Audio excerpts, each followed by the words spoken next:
people who are displaced from various parts of the world because of persecution, human rights violations, war, conflicts, internal conflict, etc., are trying to make their way to a place of safety, to a place where they can seek international protection. And for some people, that target is Europe.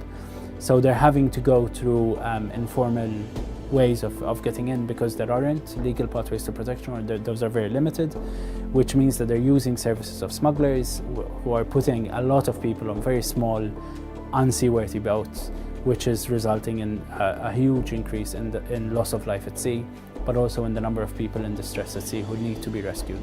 And in fact, the project doesn't only include research, it also includes training for various entities, including NGOs, states, and private vessels, shipmasters, shipping company representatives, etc., on how to deal with these issues at sea.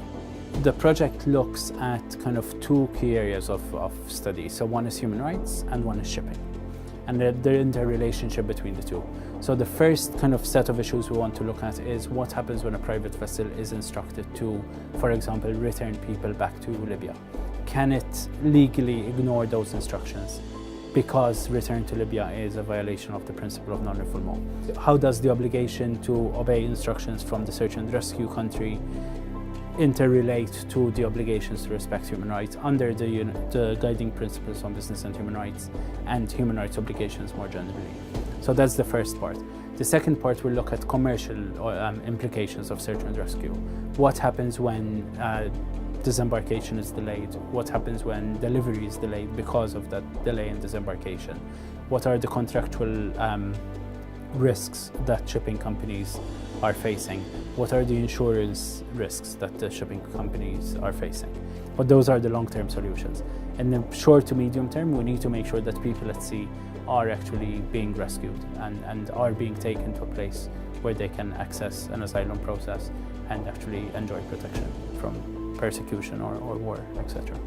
The main target of the project, so the main impact that it's trying to achieve, is one, clarity of what are the legal obligations out there, so that everyone who's involved knows what the legal obligations are. And second is to make recommendations that will hopefully improve the legal and policy frameworks and encourage private vessels to rescue people and avoid disincentives for that rescue.